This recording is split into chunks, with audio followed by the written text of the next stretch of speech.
ఏ పార్టీకి ఇద్దాం అనుకుంటారు ఓటు? ఎవరి వల్ల ఉపయోగం లేదు కదా. ఫ్రీ కరెంట్ అన్నాడు, అది లేదు. రేవంత్ రెడ్డి ఫ్రీ అన్నాడు, ఏది మాకు ఇవ్వలే.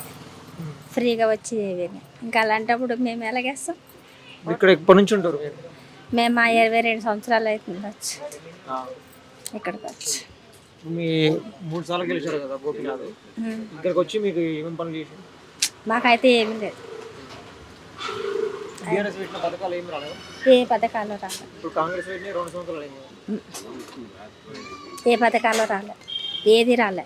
కరెంట్ బిల్ ఫ్రీ అన్నాడు కానీ రేషన్ కార్డు ఉంది. రేషన్ కార్డు ఉంది, అప్పుడు వచ్చినప్పుడు ఇవి ఉన్నాయి. పాత కార్డులు ఉన్నాయి, కొత్తది కూడా అప్లై చేయాలి. ఏమీ రాలేదు. ఇప్పుడు రేవంత్ రెడ్డి వచ్చిన పరిపాలన అయితే మాకు ఏమీ డబుల్ బెడ్రూమ్ కూడా అప్లై చేశారా? డబుల్ బెడ్రూమ్లు అప్లై చేయలేదు. మాకు సొంత ఫ్లాట్లు ఉన్నాయి కదా అనేసి డబుల్ బెడ్రూమ్లు అప్లై చేయలేదు.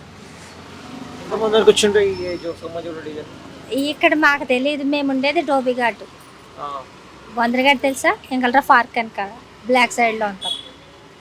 ఇక్కడ ఐరన్ షాప్.